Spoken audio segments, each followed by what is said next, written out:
Hey guys, Ashton here. Today we're back with another vintage Seiko video. Now what are we going to be talking about today? Well, today we're going to be talking about gaskets. We're going to be talking about waterproofing, what's achievable, what we can do in the way of waterproofing of vintage Seikos. As I'm sure you know, there's guys out there that are making gaskets and things for these watches that are for sale on eBay. But I just wanted to delve a little deeper into the gasket situation and what it means, waterproofing, how we go about waterproofing, and things like that. So a little bit about the construction of Seiko gaskets and Seiko pushers, and why they're actually a fantastic design and can be made waterproof all these years later. So let's have a look at the watch in question. So here she is. A Seiko 6139-6005, and this version here with this blue dial, I love this watch. It's such an awesome watch, and it's just one of my favorite models, to be completely honest. I'm really a big fan. The yellow dial, the Pogues, I'm on the fence about them. They're not my favorite. I know that might be pretty controversial. Obviously fantastic watch, but this is actually my favorite combination of colors here. Really big fan. So today we're going to be looking at this watch in particular and the gaskets for this watch.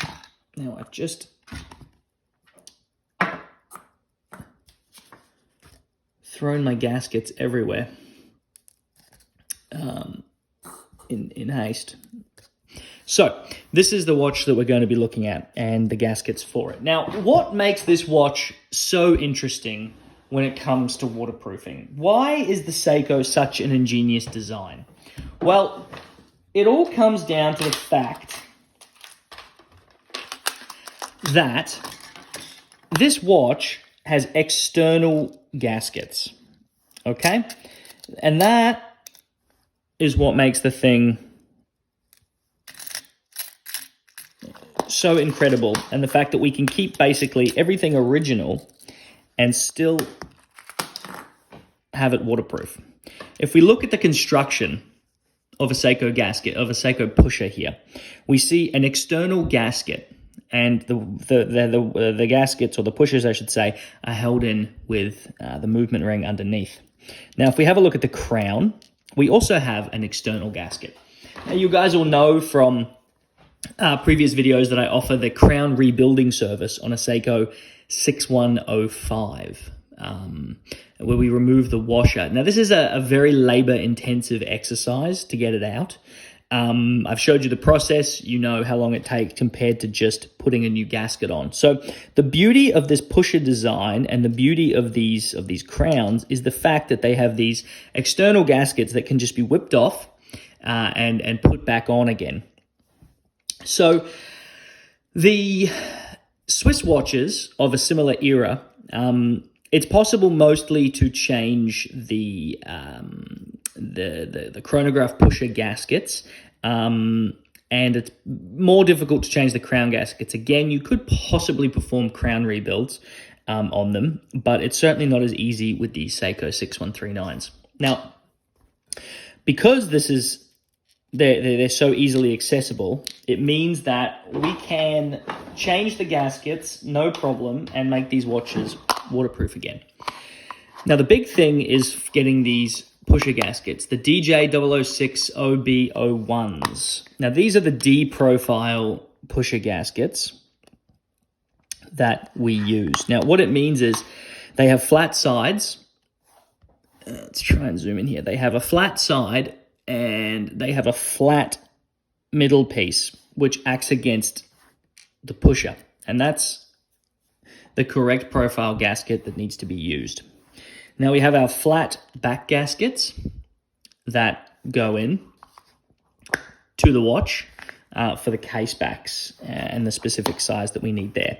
And then depending on what crown style we have our crown gasket, or some models will use the actual pusher gaskets.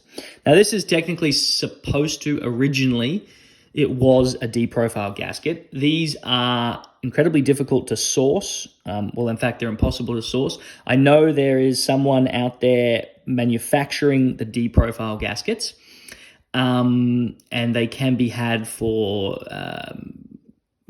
well, however much they cost. But for these purposes, it's not necessary to use a D-profile gasket for the crown to actually get this watch waterproof. If we take a look, so this is basically our gasket kit. When you send your watch in for service and we talk about a gasket kit, this is what we're talking about for a 6139. This is the gasket kit that goes in the watch. Now, you do have the L profile gasket under the crystal. Those are usually in fantastic condition. That's believed to be because they were made of Viton or Viton, and they held up particularly well. This is what I've been told, or this is what I've read is the case. I don't really know how you tell Viton from regular butyl nitrile rubber, but apparently that's the case. So when a watch comes in, generally we'll leave the crystal gasket if it's in good condition. If it's not, we can purchase a reproduction that are being made for those gaskets. But we will always change the back, the crown, and the pusher gaskets. Now, if we read the dial, it gives us a good clue as to what kind of water resistancy this watch offers. It's a water resist 70 meters. So this is a 70 meter water resistant watch. Now, how do we check the water resistancy? Well, it's not enough to just change gaskets and hope for the best, because hope is not really a solution when it comes to making sure watches are running correctly or your vintage Seiko is running correctly. We need to actually pressure test the watch. We need to do a vacuum test and we need to do a pressure test. So we're going to pressure test this watch to 70 meters and we're going to do a vacuum test to make sure that everything is working as it should and to see if our gasket kit that we installed is doing the job that it should. Okay, so now we can come over to our pressure tester and we can start our actual pressure test. This is a Swiss machine, a Sigma electronic. It's an older unit, but it certainly does everything that we need it to. It tests up to 100 meters.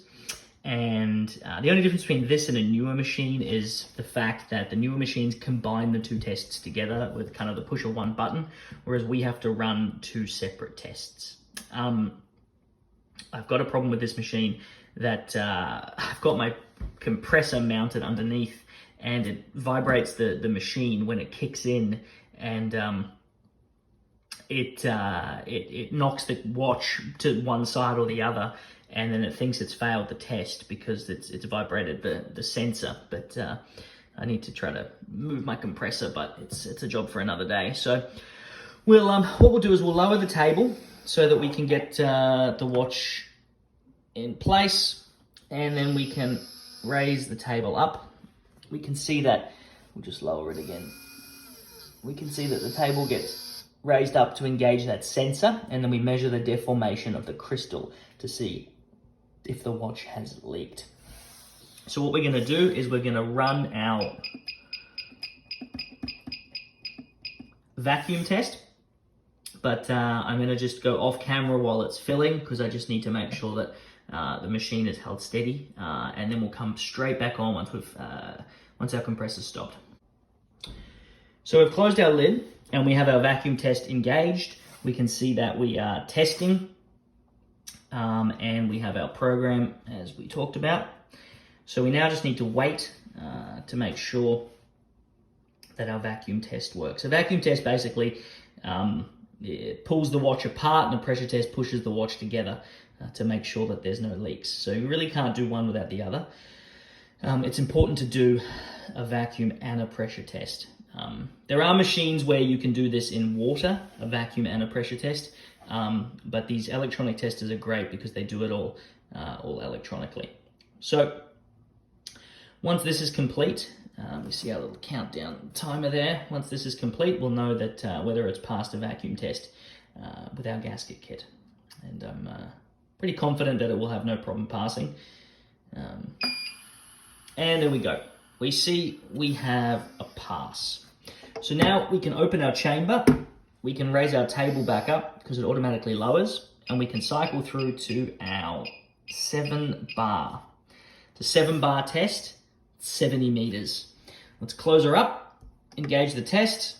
Now for some reason when I do the pressure, it seems to work better and not vibrate the watch out. So let's see if we can do this on camera.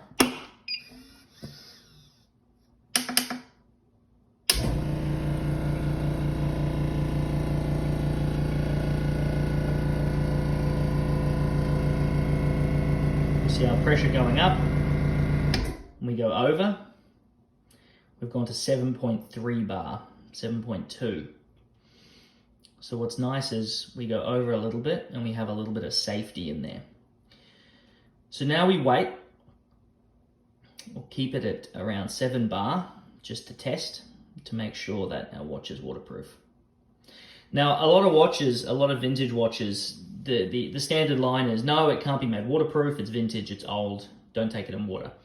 Well, that isn't the case if everything is correctly done. Now, you know, I understand why watchmakers do this. I understand why watchmakers say this, because perhaps there's a brand they don't specialize in. It can be difficult. You can't know everything about everything. So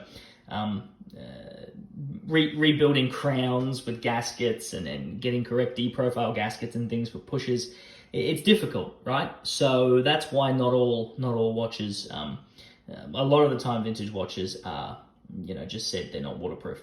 Now I will say there's one proviso. It does require the cases and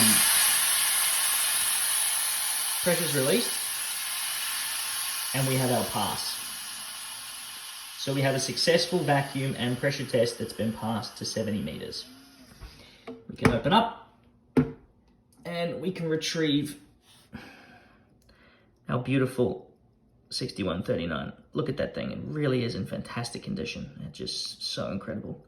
So I was saying it really does require casing and sealing surfaces to be good.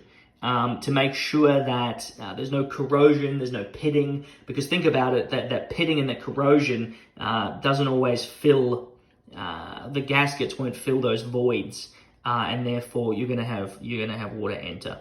But yeah, most of the time, if there's not that corrosion, or it's not too bad, we can have a good result. So there you have it, guys. A 6139 being made waterproof again, exactly as it states on the dial, to 70 meters, back to factory specifications, and obviously running well, crystal changed, keeping time, and all that stuff. So thanks for watching. I hope you learned something. Hope it was informative. If you enjoyed the video, please subscribe to the channel.